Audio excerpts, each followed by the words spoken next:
நான் இன்னைக்கு ரொம்பவே டேஸ்டியான டொமேட்டோ பிரியாணி என்னோட ஸ்டைலில் பண்ண போகிறேன். இது ரொம்ப ஈஸியாக பண்ணலாம். அதுக்கு முதல்ல பாஸ்மதி ரைஸை தண்ணியில் ஊற வச்சுக்கணும். நான் இந்த டம்ளரில் 4 டம்ளர் ரைஸ் எடுத்து தண்ணியில் ஊற வச்சுருக்கேன். அப்புறம் தக்காளி, நான் பெரிய சைஸ் தக்காளி 4 எடுத்திருக்கேன். சின்னதாக இருந்தால் ஒரு 8 எடுத்துக்கணும். அப்புறம் 2 மிளகாய் ஸ்லிட் பண்ணி எடுத்து வச்சுருக்கேன். அப்புறம் 2 மீடியம் சைஸ் ஆனியனை வந்து இந்த மாதிரி சின்னதாக கட் பண்ணி எடுத்து வச்சுருக்கேன். அப்புறம் கொத்தமல்லி, புதினா இது 2யும் சேர்த்து நல்லா கட் பண்ணி ஒரு கப் எடுத்து வச்சுருக்கேன். இது உங்களோட இஷ்டம், எவ்வளோ வேணால் போட்டுக்கலாம். உங்களுக்கு புதினா வாசனை ரொம்ப பிடிக்கும்னா நிறையவே போட்டுக்கலாம். அப்புறம் ஒரு கப் பட்டாணி, இது ஃப்ரிட்ஜில் வச்சதுனால நல்லா முளை கட்டிருச்சு. ஒரு கப் எடுத்துட்டால் போதும். அப்புறம் இஞ்சி பூண்டு விழுது 2 டேபிள் ஸ்பூன் வரைக்கும் எடுத்துக்கிட்டால் போதும். அப்புறம் ஒரு பிரியாணி இலை 2ஆக கட் பண்ணி வச்சுருக்கேன். 2 சின்ன சைஸ் பட்டை எடுத்திருக்கேன். கிராம்பு, ஏலக்காய், அப்புறம் ஸ்டார் அனைஸு, அப்புறம் பெருஞ்சீரகம். பெருஞ்சீரகம் வந்து ஒரு டேபிள் ஸ்பூன் எடுத்திருக்கேன். சீரகம் வந்து ஹாஃப் டேபிள் ஸ்பூன் எடுத்தால் கரெக்டாக இருக்கும். மசாலா வந்து சில்லி பவுடர் தேவையான அளவு எடுத்துக்கலாம். தனியா பவுடர் வந்து ஒரு டேபிள் ஸ்பூன்லேருந்து 1.5 டேபிள் ஸ்பூன் வரைக்கும் எடுத்துக்கலாம். அப்புறம் மஞ்சள் தூள் வந்து ஒரு ஹாஃப் டீஸ்பூன் போட்டால் கரெக்டாக இருக்கும். முதல்ல வந்து தக்காளியை வந்து நல்லா மிக்சியில் போட்டு அரைச்சி எடுத்துக்கணும். இந்த மாதிரி கட் பண்ணி தக்காளியை வந்து சின்ன சின்னதாக கட் பண்ணி அதை வந்து நம்ம மிக்சியில் போட்டு நல்லா அரைச்சி எடுத்துக்கணும். இல்லாட்டி நம்ம அப்படியே போட்டோம்னா தோல் தனியாக தக்காளி தனியாக தெரியும். நம்ம அரைச்சி எடுத்துக்கிட்டோம்னா ரொம்ப நல்லாயிருக்கும். இதுக்கு நான் இப்போ அரைச்சி எடுத்துக்க போகிறேன்.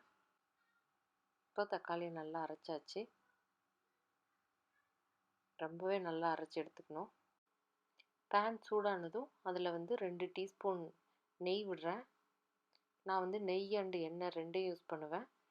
அப்புறம் கொஞ்சம் எண்ணெய், 2ம் சூடாகணும் நல்லா. அது 2ம் நல்லா சூடானதுக்கப்புறம் அதில் வந்து நான் ஹோல் கரம் மசாலா எல்லாம் போடுறேன். அது போட்டு நல்லா பொரியணும். அது பொரிஞ்சதுக்கப்புறம் அதில் ஆனியன் போடலாம்.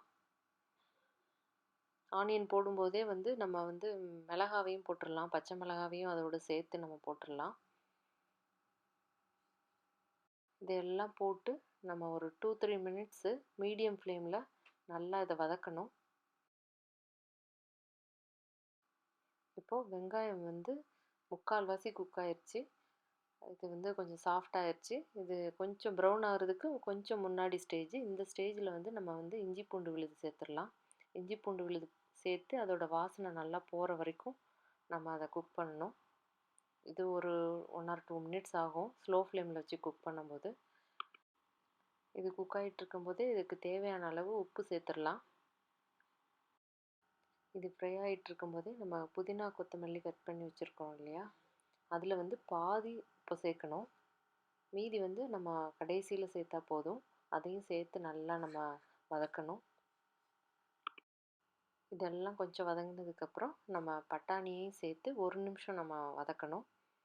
அதெல்லாம் சேர்த்து நல்லா மிக்ஸ் ஆகணும். அப்புறம் நம்ம அரைச்சி வச்சுருக்கிற தக்காளி பேஸ்ட்டு அதையும் இதோடு சேர்த்து போட்டுடலாம்.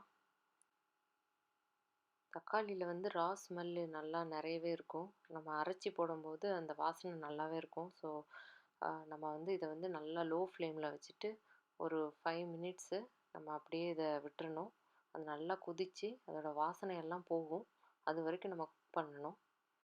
இப்போது தக்காளி ஜூஸில் இருக்கிற வாட்டர்லாம் ரெடியூஸ் ஆகி நம்ம விட்ட ஆயிலெல்லாம் ஒரு லேயராக மேலே எழும்பி வரும்.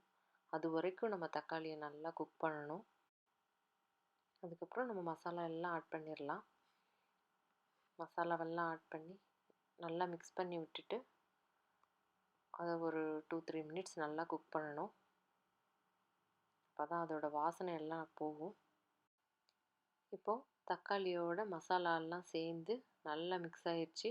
நிறைய ஆயில் வர ஆரம்பிச்சிருச்சு வெளியில். இந்த ஸ்டேஜில் நம்ம ரைஸ் சேர்த்துடலாம்.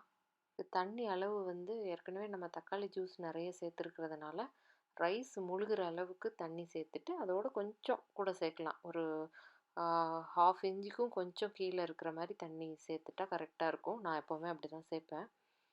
இப்போது மீதி இருக்கிற கொத்தமல்லி புதினாவையும் இதோடு சேர்த்து நல்லா கடைசியாக மிக்ஸ் பண்ணி விட்டுறலாம்.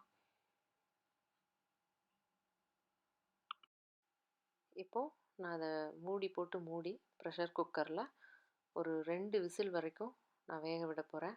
மீடியம் ஃப்ளேமில் வச்சுட்டு வேக விடணும். இப்போ நான் ஓப்பன் பண்ணுறேன்.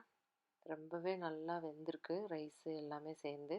இதை நல்லா மெதுவாக நம்ம கிளறி விடணும். அப்போ தான் எல்லா இடத்துலையும் நல்லா மிக்ஸ் ஆகும். மெதுவாக கிளறி விடணும். இப்போது ரொம்பவே டேஸ்டியான டொமேட்டோ பிரியாணி ஈஸியாக ரெடி ஆயிடுச்சு. நீங்களும் இதை மறக்காமல் ட்ரை பண்ணி பாருங்கள். Thank you all.